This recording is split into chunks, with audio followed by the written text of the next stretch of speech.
je m'appelle Lucie Panzarella, je suis arrivée en France en 93. J'ai grandi en Belgique, d'un papa italien, d'une maman belge. Puis l'histoire a fait que je me suis retrouvée par hasard sur Dunkerque, avec en poche un diplôme de professeur d'art plastique que j'ai utilisé dès que possible, bien évidemment, pour trouver un poste. Je me suis retrouvée en lycée professionnel ici à l'EPID en 99 et je ne les ai plus quittés depuis. Alors c'est un métier vraiment qui me passionne, mais qui me laisse aussi la possibilité d'avoir du temps libre. Ce temps libre, c'est plutôt sympa pour pouvoir organiser son travail artistique différemment. Et je me suis au fur et à mesure intéressée à différents domaines des arts. Je suis passée par la sculpture, par le modelage, par le stylisme aussi, et depuis à peu près 7 ans, je me suis plutôt penchée sur le domaine de la peinture avec essentiellement le travail autour de poissons. Alors ces poissons sont tous des voiles de Chine. Ce qui m'intéresse dans le voile de Chine, c'est la forme du poisson, le fait qu'ils ont un côté très aérien finalement, de par leurs nageoires qui sont très volatiles, qui ressemblent un peu à des voiles. Je pense que le nom de voile de Chine, c'est pas pour rien.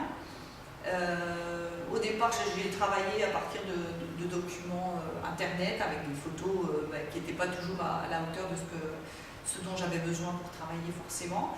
Donc j'ai entrepris d'avoir mon petit aquarium. Malheureusement, j'ai usé pas mal de poissons, puisque ce sont quand même des poissons assez fragiles.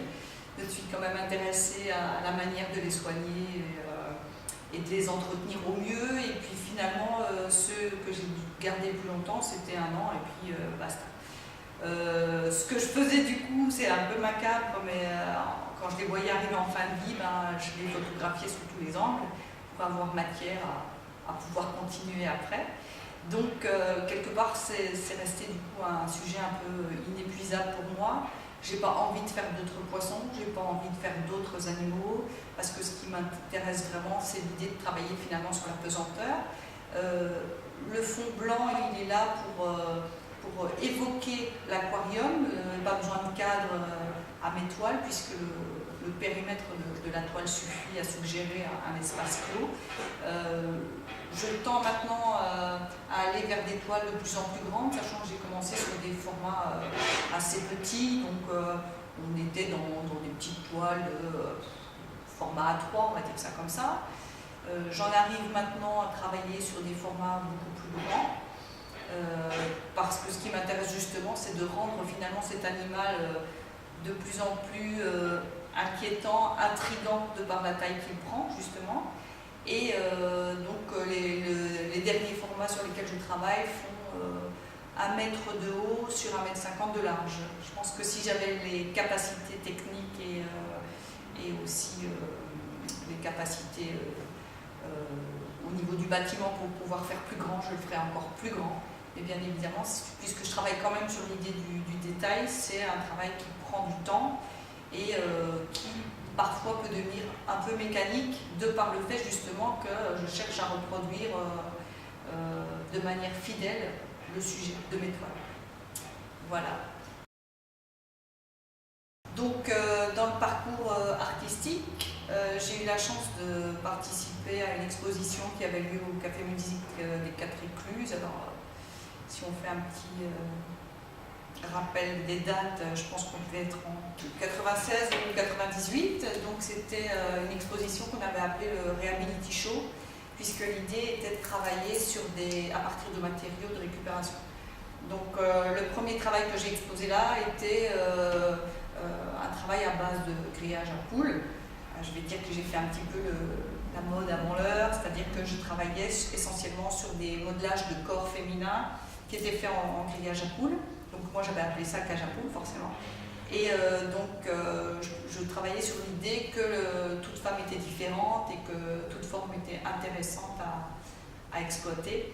Donc petit sein, gros cul, ou l'inverse, voire pire, voire normal aussi. Et dans chacune de ces petits personnages, de ces petits bustes, en fait, je venais insérer un élément qui évoquait de la lingerie ou un bijou, ce genre de choses. On a réitéré l'opération l'année qui a suivi et à ce moment-là, je me suis plutôt concentrée sur des détails de tableaux de maîtres, puisque j'avais eu l'occasion de récupérer chez Emmaüs des coins d'encadrement qui étaient en fait des échantillons présentés dans les magasins pour choisir l'encadrement qu'on voulait faire. Et donc à partir de ces angles de tableaux, j'ai repris des angles de tableaux célèbres qui finalement restaient oubliés, puisque c'est vrai que quand on va regarder une toile, on n'a pas forcément l'attention qui est attirée par les coins du tableau. Donc c'était aussi morceaux choisis. Donc j'ai travaillé comme ça pendant 2 ans aussi, avec des extraits de morceaux de l'école des Beaux-Arts rue du Jeu de Paume, en reprenant aussi des éléments qui étaient oubliés, un peu à la manière de Christo quelque part qui va signaler les espaces en les emballant. Moi je resignalais les espaces mais en les retirant de leur contexte. Voilà, je recherche après, qu'est-ce que j'ai fait après ça? Un petit lapin blanc, là. J'ai travaillé sur le quartier du lapin blanc avec Laure. Donc mon souhait était de rechercher l'image du lapin à travers la carte du quartier. Donc moi j'ai réussi à trouver un lapin, certains le voient, d'autres ne le voient pas. Donc mes collègues d'atelier en chaudronnerie ont eu la gentillesse de me réaliser le travail en 3 dimensions à partir donc tout simplement d'un dessin que je leur avais donné. Il est arrivé de manière très pratique, puisque j'étais dans l'idée de décorer une chambre, tout simplement.